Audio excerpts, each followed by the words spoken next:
You all know what a clicker thing is, right? This is the thing you use for this. Oh, thank you. I hate this ramble shit with this lady. I'll tell you one thing. My orthopedic surgeon scared the crap out of me when he said, now you want to be careful to break that hip teeth. And I said, well, what happens is you break the top of that bone down. They drive that piece down in there. He said, not very much guarantee because I won't let you. I was just taking it in. I said, which leg is that thing?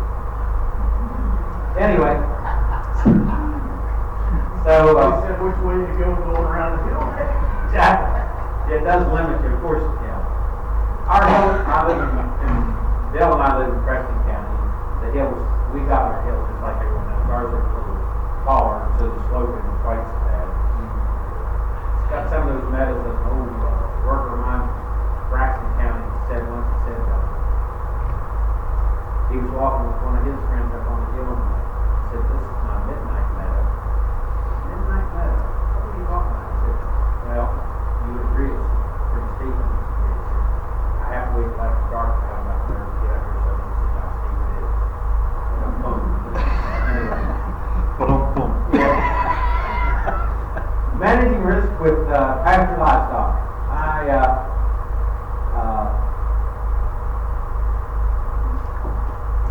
I started in last session, almost the same. What are your goals? And believe me, I learned a long time ago, when I was first a county agent in Preston County, West Virginia, fall of '73. One of my specialist friends at WVU gave me a beef management textbook from Michigan State. And it said, when they interviewed beef farmers in the state of Michigan, why they ran beef cattle. And it was the first lesson, one of the life lessons I learned at Extension, I'll never forget it. The seventh leading reason to raise beef cattle was profit. Now, I love my cows. I'm excited when every calf comes. The profit's a little higher up on the list. But, so just know that, when you're watching things go on. Big question here.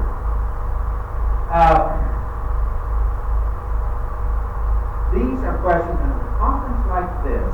We hear very, very often about the production per acre. And you can graze more, you can this and that and the other thing. Couldn't agree more. But there's something more important than that first. It's just profit per head, per enterprise, whatever it is. There's no point in getting a longer truck to haul watermelon that leaves you $2 a week. You've got to make the system work for you. And the only logical way I can see that happen is with the cost of cattle production and transportation. We'll talk about this. Now, this is about risk, and there's a lot of really exciting things we'll get a little further down here. But we have got to talk about this and the fact that there's 15 people in here, and each one of you has a different understanding of risk, tolerance for risk, and financial wherewithal to take risk. The reason this topic is important, in my view, is if you don't find a way to manage risk, you can't. There's some things you can do that will reduce risk. Trust me, if you eliminate risk, well, no one will be in this room for sure. Probably no one will be in this conference for sure. Because,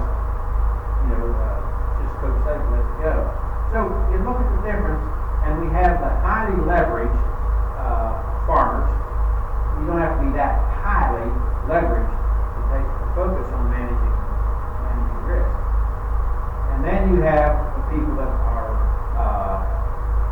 are better able to handle risk. Either they are what they call it, euphemistically they call it self-insured.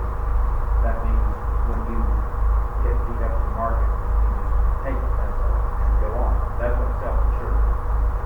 So we have this variation here, and each of us fits along here someplace. But you have to make that determination. But I want to share with you some things that I promised my partner this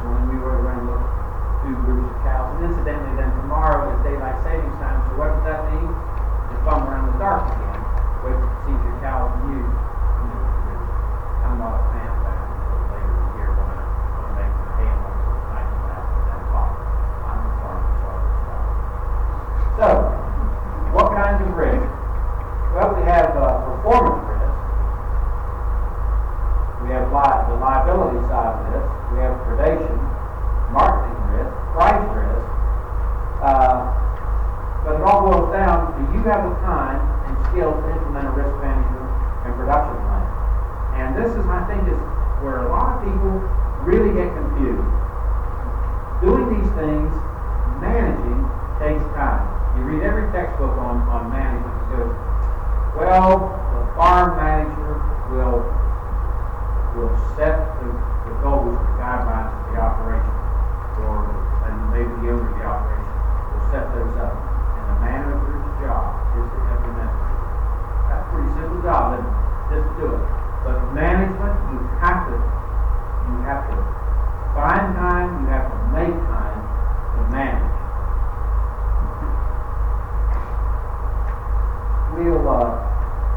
The personal risk, of course, is if you don't have a will, I don't know why you drive to Morgantown to hear that.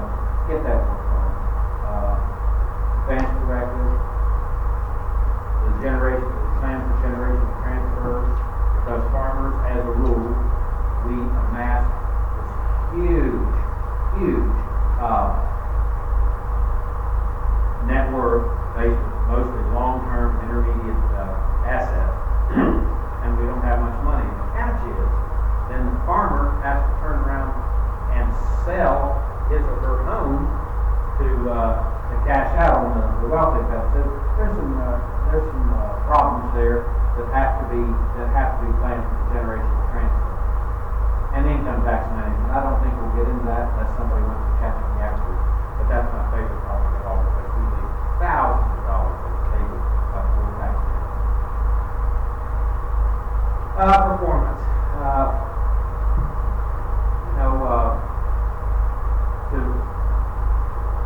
said the land thing earlier, and I'll say it here again, to make all of our marketing and our profit better, we have to be as efficient as possible. So we're here at a grazing situation, and I said it yesterday or earlier, and I'll say it again. But we have this tremendous resource on our mountainsides called pasture, and the majority of us aren't doing anything with it.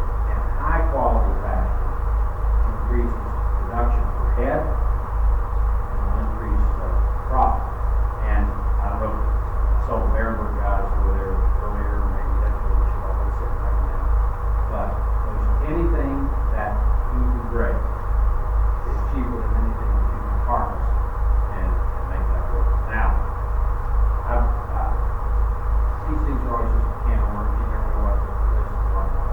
I'll show you a break even here in a minute. And it's a cow budget. And it has the number of days that you feed and the number of days that you graze listed on the budget together. And as you increase the number of days that you graze, it's only common sense that the cost per pound of production goes down. That is very important. On that note, since they asked me to talk and you guys are willing to come listen to me, I'll do this.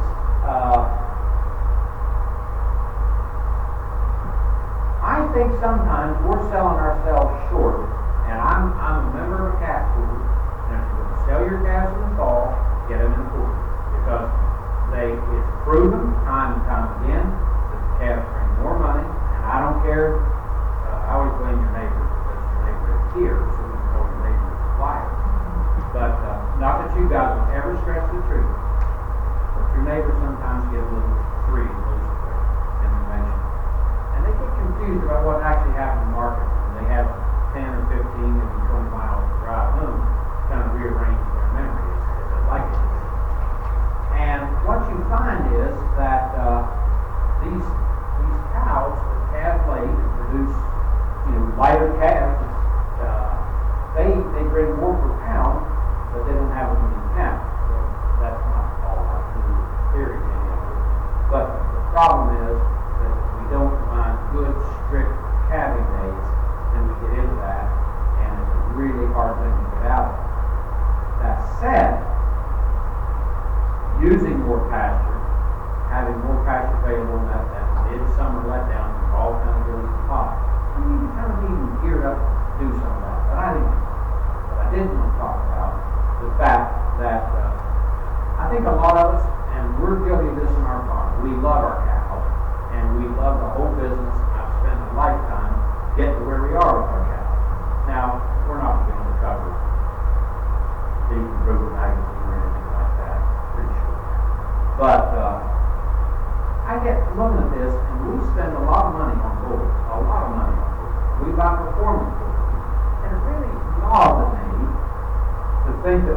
taking those calves and we're just letting the next guy have it. And I don't give a damn how good your calves are. We, as I said, we've got really good bulls. We've got our heifers are out of good bulls, we're bred to good bulls, and you know what? I get to go to the lamb pool or calf pool or anything else. I get just what everybody else does. And that's okay for the person that's sitting committed to this, because they're sitting there going, we're just going to do this about halfway, and I just get what the best calf for. Why shouldn't I look more seriously at ways for me to add value to those cattle myself? And that is the message worth taking home.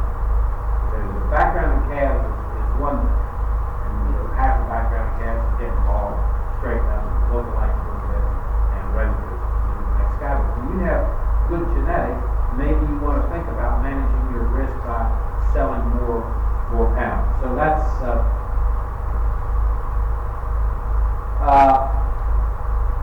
performance of brood cows will increase the number of grazing days. Determine what it costs to make a bale of hay. We all fall into this. It's amazing. And every time Bill's my friend, county agent just retired from Greenbrier County. In Greenbrier County, it's not the northern part of the state because they have a little better weather than we do. But he's down right now and has his cow herd. John McCutcheon has his cow herd to where they're grazing about 40 days. They're feeding dry hay 40 days a year. Now, it's just like saving energy. When you do an energy audit, the first thing you want to do is cut down the wattage in the light where you refrigerate away the salt meat. But you do want to reduce the need there. You get your cow herd grazing 40 or eating dry hay 40 days a year, maybe you want to just start buying hay and get involved in it. So these are things that really help you manage risk. So I want to increase the number of grazing days, and of course I live where that doesn't work all that well. But I'm of course the cow that wants to use it the most telling. We let our users run in and out of the barn, and up until yesterday we were locked and started making it. It's amazing when they run in and out of the barn how much less hay there is. When there's hay there, because I keep the hay dry, but they'll go out and push it and open some hay maybe for the grazing. So all these things add up. But think what that pressure that take off your operation as you reduce that. And of course hay prices are begrudgingly like very low now. So anyway. Alright, here's the quick view. There's the link for it. This doesn't make any, this doesn't compare to you, your neighbor or anyone else. But it would amaze you. You can, I guess if you're super techy and there's a million management things out there, but they help maybe explain a little bit how things happen. This just tells you what happens. And it tells you where to enter some expense, pounds of cash, including your replacement heifers. And even though you're going to sell your, if you bought cows, you sell your cows over through value add. You sell your cows that have been on your books, 1242 or a different method of production, regular schedule F. But the point is, get all those numbers in there and see what it costs you to produce a pound of calf. I honestly believe that right there will be the most valuable thing you do on your operation. We did that with a set of shepherds. I got Pennsylvania, Maryland, West Virginia, Virginia, and Ohio shepherds. I had about 100. Then we did this for shepherds and made a good Lord strike me dead. Variation. The cost per pound of land varied 25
where these cattle are going, and they'd be good. Now they could buy some of these good, well-bred calves in the fall and have them finished by June. And so you just got to have a plan. This is my beef break workshop or worksheet, and why don't I take a look at this with yearling? It goes on and on, but this is something that could really help you get a feel for what it costs to produce. Now, that goes back when you look at your farm. At the end of the year, you ought to be doing a coordinated financial statement. And that coordinated financial statement is the only method you're really, truly going to have that's going to say, yep, I made money this year. We grew equity, we had profit, we did that. That's a coordinated financial statement. Now, I would caution you to take that statement apart and pull the real estate out of it, because that real estate number legislature, you can make it anything. Any of us sitting here on the farm, it doesn't take too much imagination to become a millionaire. But, well, that distorts everything.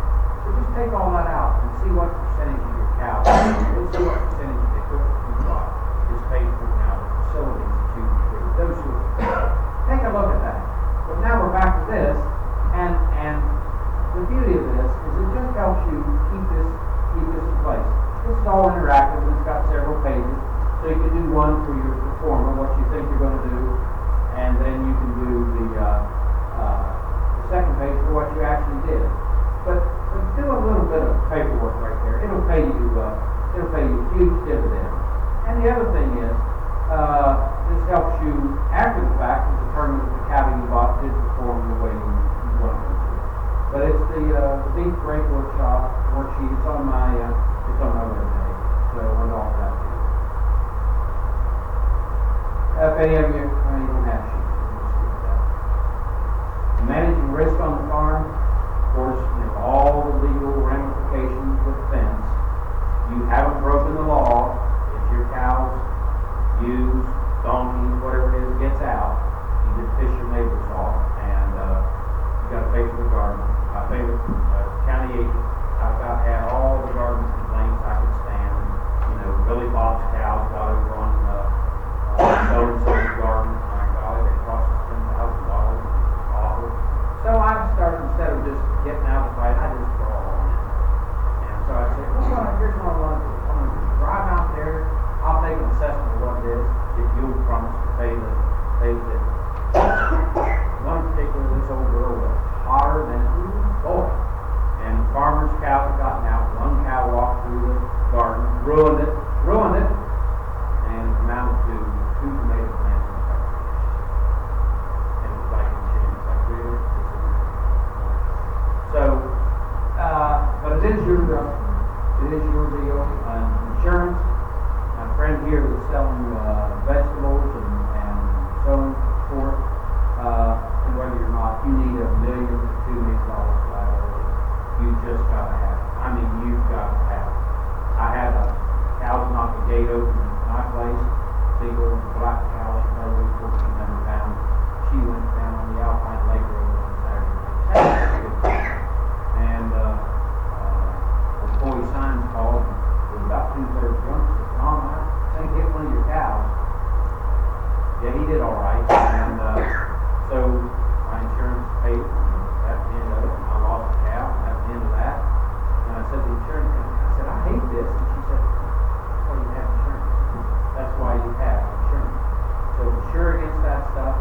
Know you're covered. A little word about your whole insurance thing.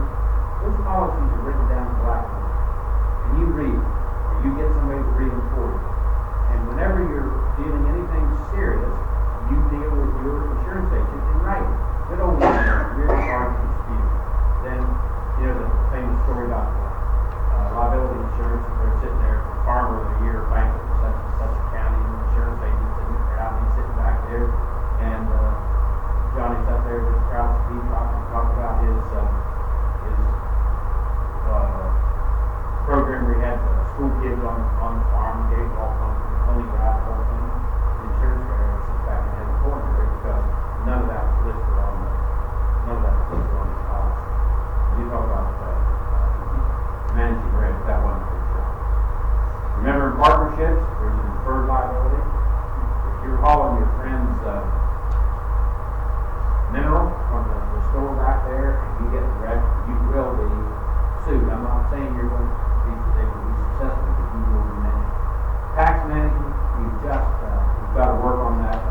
attorney, we had a presentation last year on, talked about accidental partnerships.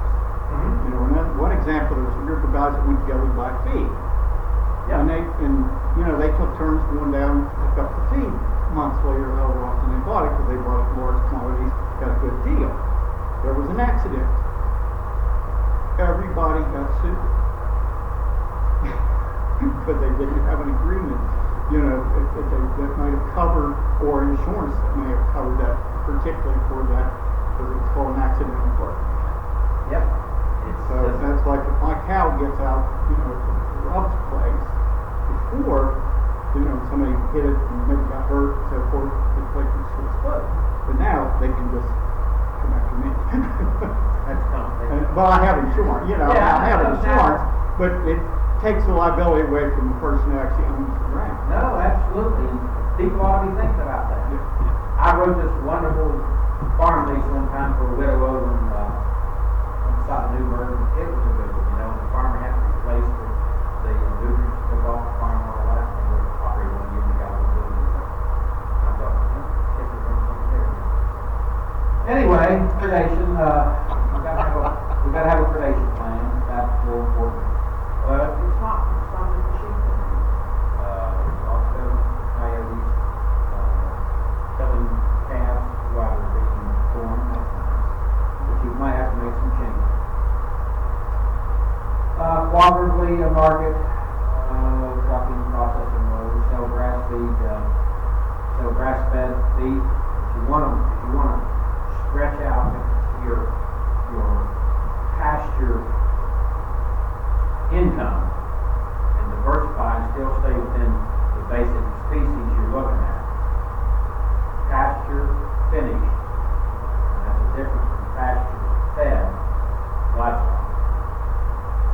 The old timers would take steers who maybe through their third birth, and they go to Pittsburgh to be slaughtered at 15, 16, 1800 pounds, whatever it was. I don't know if it even goes that far. But I do tell you, when you want to finish something, feed something grass for your neighbors to eat, get it fat. Now, you can go with all the little miniature cattle and all that stuff that you want. And I'm not a proponent of that. I think it's huge chickens, but I'll just go with conventional cattle that have performance right now.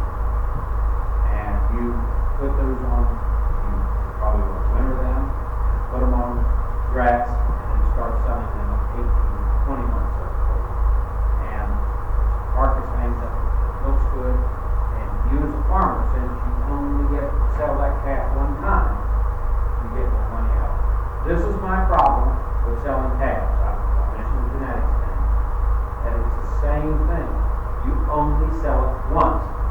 And everyone, they often call them, they say, well, you can get more cows, you can do this, you can do that. I'm telling you, that's fine, but you only sell a calf once, so get as many pounds as you can. I had a management buddy years ago in Virginia, he said his only clients that he ever had tax issues with were the ones that had cows and calves, and then background them and sold them the next year off the grass. And they were big old honkers, and lots of money, and cheap game because they grazed it.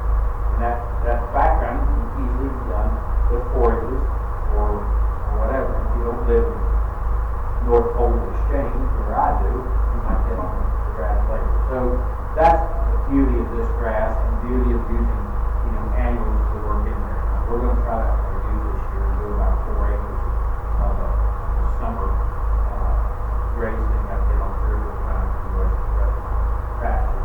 Because, I've said this many times, I'm not believe it.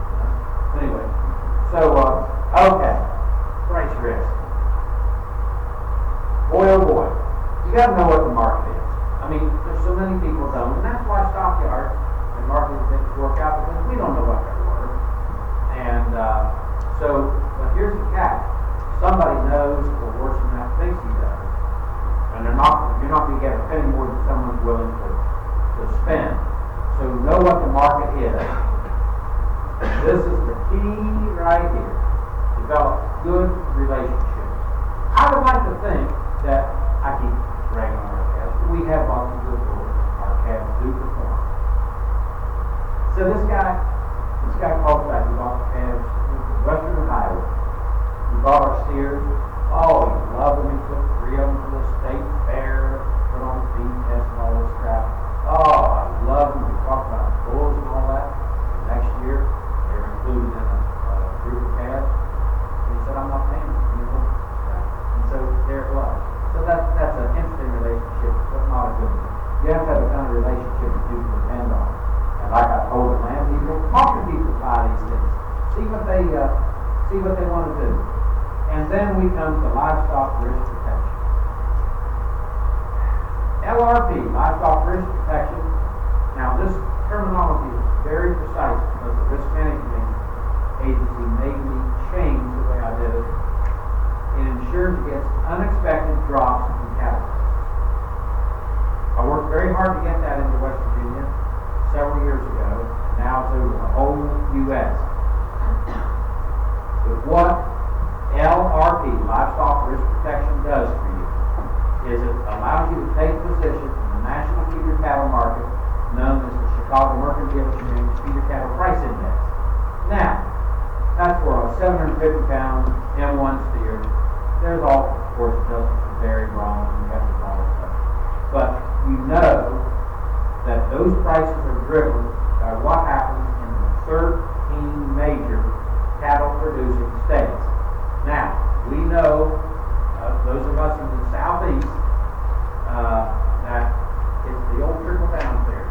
When the prices drop in the 13 states, they drop dramatically. When the prices shoot back up in the 13 states, they kind of amble along to get up. We understand this little delay. But LRP, it's single peril, and in the crop insurance world, that is it's one thing and one thing only, which is the unexpected drop in cattle prices. Why is it unexpected? Because the prices that I'm going to show you are all driven by a combination of feed and feed futures, protein futures, hog futures, fat cattle futures, where they get a picture of what this is going to be. So if the market is trending downward, you're not going to get indemnified by this. If the market, remember the cow that had the mad cow. Well, that market, it dropped so quickly that the whole market was shut down.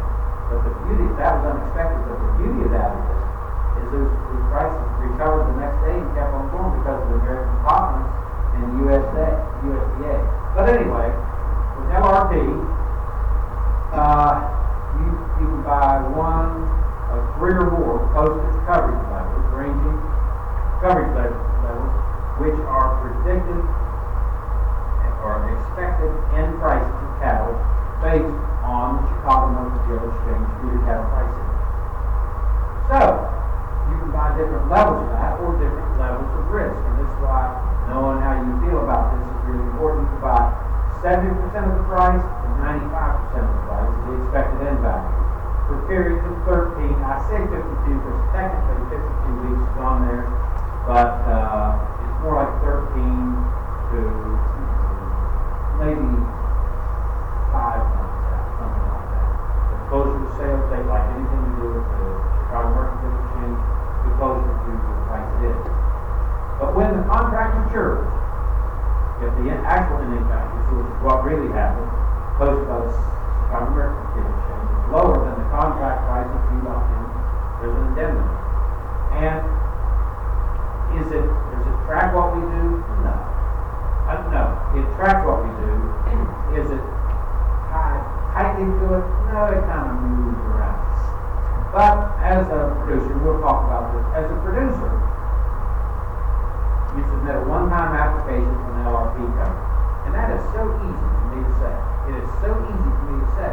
But it's so hard to actually happen in reality because we have so precious few crop insurance agents that serve West Virginia.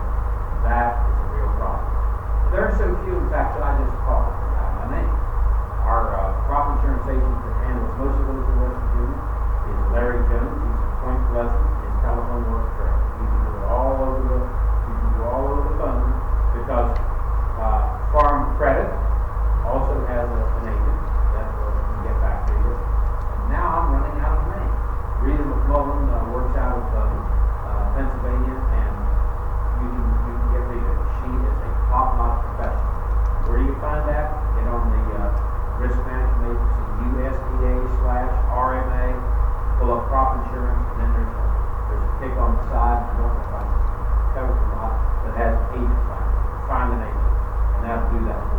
But anyway, here's why this works, and here's why this works better for small producers than the futures market. A, you can buy, once you get the one-time application, you can buy specific coverage endorsements of between 1 and 2,000 head. You have to buy either half a load or full load lot to feed your cattle. Coverage is available for calves, steers, and so forth. There's policies for under 600 and over 600. So I can insure my calves. We will insure calves for the next 3 weeks when our calf crop begins to take shape, and I'll buy a policy. So, if you buy a futures, here's what happens. You get online and say the feeders were $1.43 yesterday, and this policy here is going to get me to $1.31. What's the difference? Well, the difference is when you call your broker and you buy that half a load, your broker says, I'll get right back to you. And he goes, Charlie, I couldn't get that thing bought for $1.43. I couldn't find it. But there's one here for $1.32. If you want that, you can buy that one. There's never enough livestock in the feeders market, never enough in the feeders market to be reliable. So you're just setting yourself up for some really frustrating times for small producers.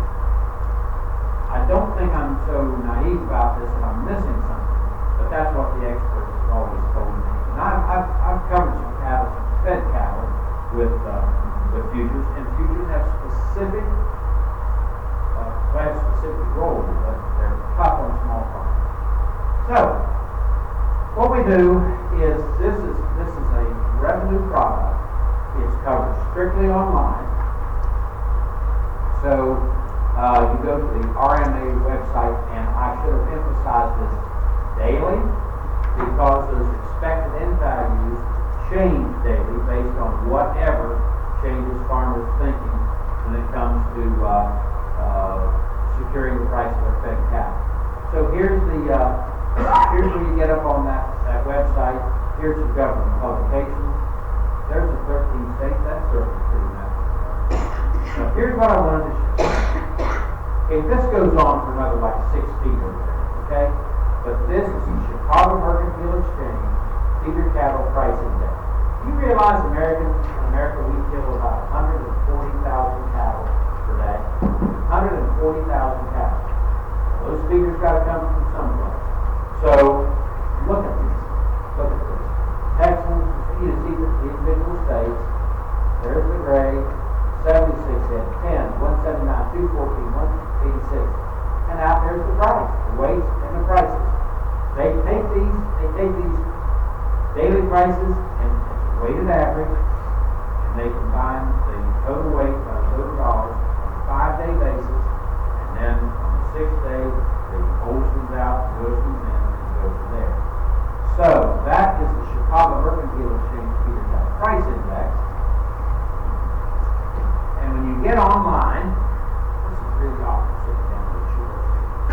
So when you get online, this is what you're going to find. This is when you go to the RMA page, go to expected coverage. And everyone criticizes me because I don't have the name of this on there, but I thought it'd be nice for my friends in the back of the room to be able to read it. So, okay, so I don't know what the name is. Oh, this is that's pretty cool. Okay, so here's the endorsement link. 26 weeks. It's feeder cattle. Oh, we'll drop down there. But anyway, 26 cattle, feeder cattle, heifers, weight these are heavy heifers. And then we go to the crop year 2017. Here is the expected end value.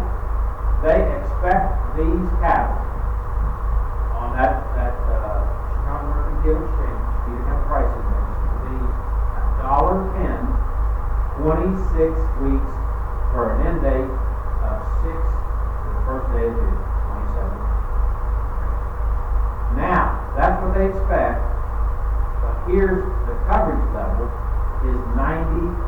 If you chose 93%, then the cattle have to bring less than $1.03 to satisfy. So it goes on down, there's a million options, and truly, they change every day. So here is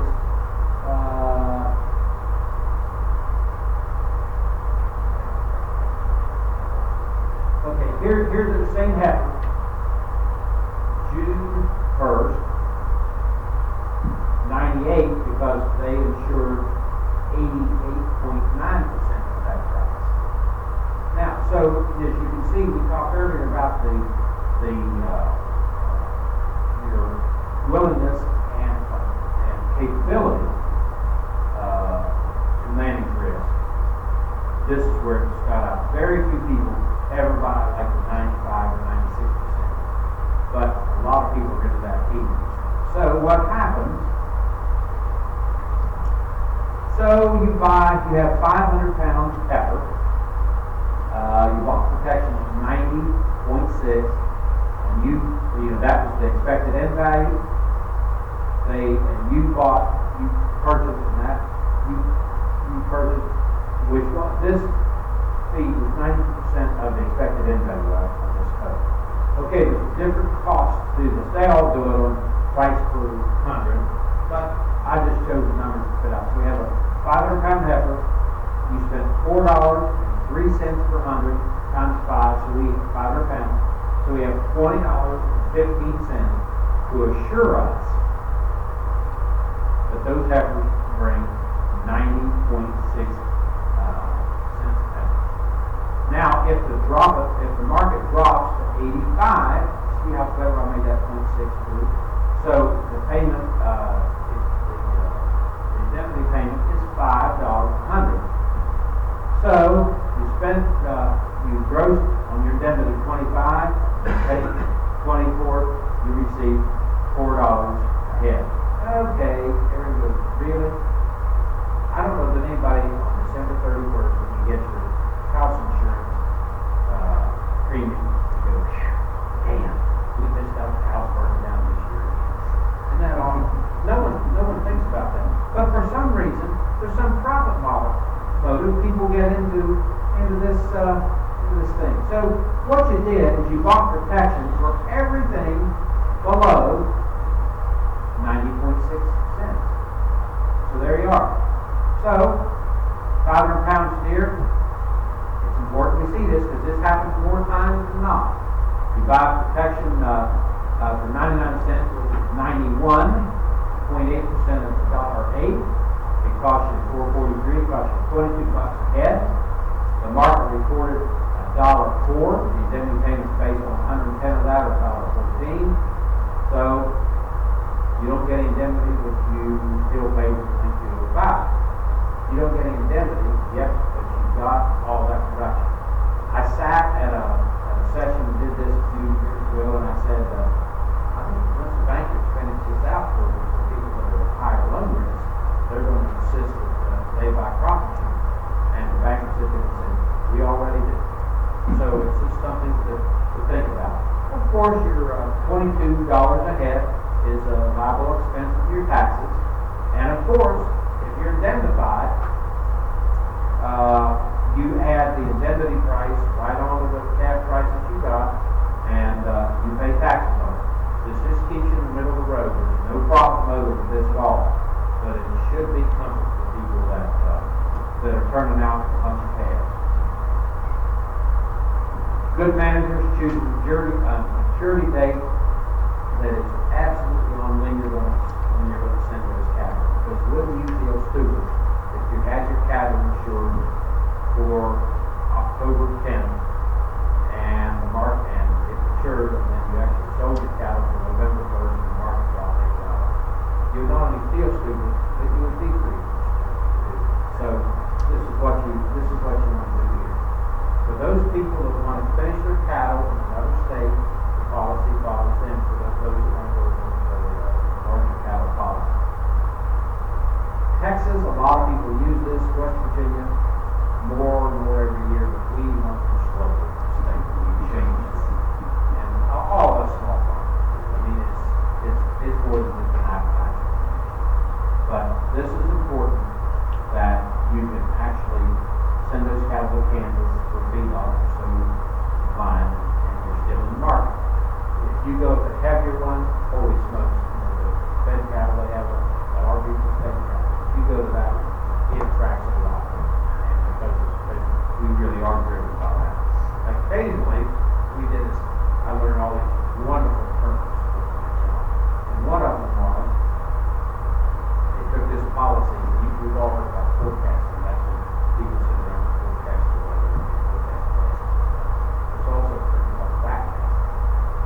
Peter Griffith wrote this program, he comes up and he filled in all the stuff and backcast it to the Chicago Mercantile Exchange. It's been there forever.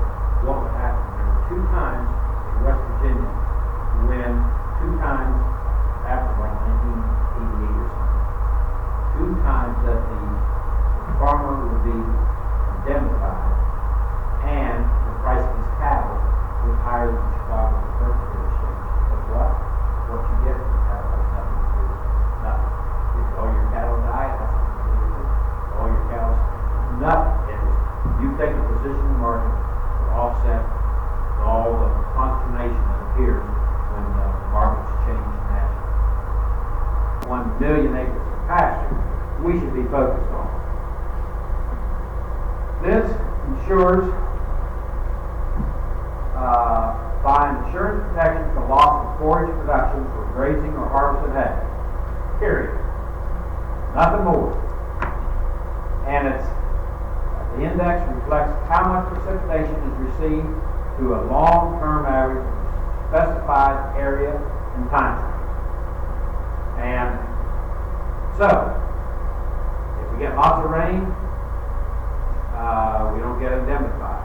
However, with this particular policy, you buy 2-month pieces of that. So in my case, I live on the top of the mountains. I insure for March and April.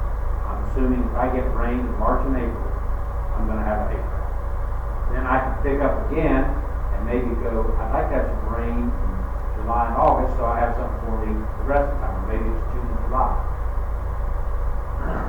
All of this is based on the NOAA rainfall average. And there's a lot more NOAA information out there than you might first think. But if it doesn't rain, and here's the one that gets me. You go, well, hell, you look at the figures. Well, we had 48 inches of rain last year. Yep, all the wrong time, but we had it. We had so much rain, your hay rotted, and then you're going to be pasture either. I mean, these things, the timing of this stuff is critical. So some of these are pretty sweet little contracts, and it allows you then, it allows you to buy feed with the money that you receive, or, I mean, you're going to get a check, based on that. It's a wonderful policy. It's just like LRP. Once you sign up for it, you're out of the ballgame. I mean, either the price is there or it isn't. You get indemnified or you don't. LRP, once you've signed up, you just sit around and wait. That's all.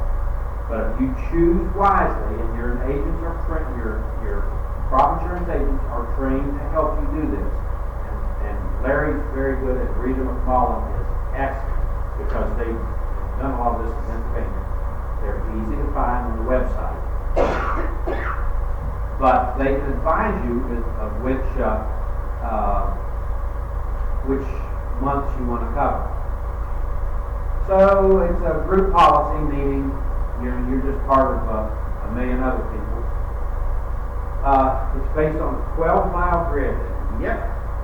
You can have your farm split in half and have 2 policies. All of these things. 12-mile grid. Doesn't follow any county lines or nothing. Grazing and hay land only. And intended for haying or grazing livestock. So people in the commercial hay business might want to take a look at something. Can't help on the hay price, but can on the fact that you don't have it. The same acreage cannot be insured as both hay and grazing land, so those of us that take first cutting and turn the cows in there, there's an issue there. But the intent is to both graze, hay and graze, they must select whether to insure as hay or grazing land based on the needs of the rest. How much time do we have, friends? We're about right there. Okay, we've got time on. I know you're hungry. I'm hungrier than you are. Here is the page that you pull up, and this is all we're going to do here because you're going to get a pro to help you do this. But this indicates that this is all done for us. We just pick the areas that we want, and then we pick what percentage of value of that feed we want to insure. It's individual coverage based on crop productivity and risk. Policyholder selected. Then there's a factor in there What, and this is up to the person who buys this, you can insure up to 150% of the county productivity types. Here's an example of a multi-year drought. Nancy has depleted her feed reserve and had to borrow money for hay. She's worried about covering the high cost of hay and shipping rate. She can use a higher productivity factor to increase her guarantee to cover her risk. Pretty neat deal right there. So that is a must. Here's the deal. You have to work with your agent, crop type, grid IDs, coverage levels, productivity factors, index intervals, integrate, irrigated pasture, and insured acres. All that sounds complicated. Any crop insurance agent or give it her salt can make that work for you. Here's the down. That policy, you only do that for once a year, like traditional crop insurance, and that's in the fall. So no relief for this year unless you've already signed up. Please get on the website or email me, and I can get you hooked up there. The last thing I just want to talk about is you guys are using the Livestock Identity Program with the FSA. Shame on you, because you get compensated for cattle and lamb, and a little quiet protest. The people with goats get indemnified higher than the people with lambs. What's that about? Anyway, so, but this is something you really, really want to take a look at, and your FSA people are so friendly. They want to help out so much. So, questions? Those are tell you a funny story. It wasn't funny to me at all, but you might find it. You see that house right there? That person had a house trailer sitting right there. That's why those sticks are in there. We had that big storm about 3 years ago around the 4th of July and all that. It took that damn house trailer, pushed it right through my fence. Right through the fence, tore the hell out of it. There was that pink insulation all over everything. Water soaked through veins and everything else. And I said, Glenn, I need a little help here. So after we got the fence put back together, my house trailer dragged out of there. What a mess. Anyway, so we finally got that put together, and then sat down and browsed to eat lunch, got a call the cows were out, and somebody else's building on up the fence road. Flew into it. That's the beauty of the farm. Questions or comments? I hope this has been some good to you. It's a lot of hair and a little bit of time, but thank you so much. It's been a great office. Let's get on his reserves as thanking him for his day down here, and we'll figure out how to help you carry him down Thank the you, hallway, buddy. And leave your evaluation forms on the table in the back on your way out, please. The last bit of information I want to leave with each of you. The best insulation, And we jump the to best different insurance presentations, so for God feed, knows what we've got. for hay, the barn. Because you can wrap that hay and believe all that stuff those liars tell you, but I'll guarantee you one thing, you put her in the barn, it'll be there for 3 years from now. And you can produce a little extra. That's Tom's free tip for the day.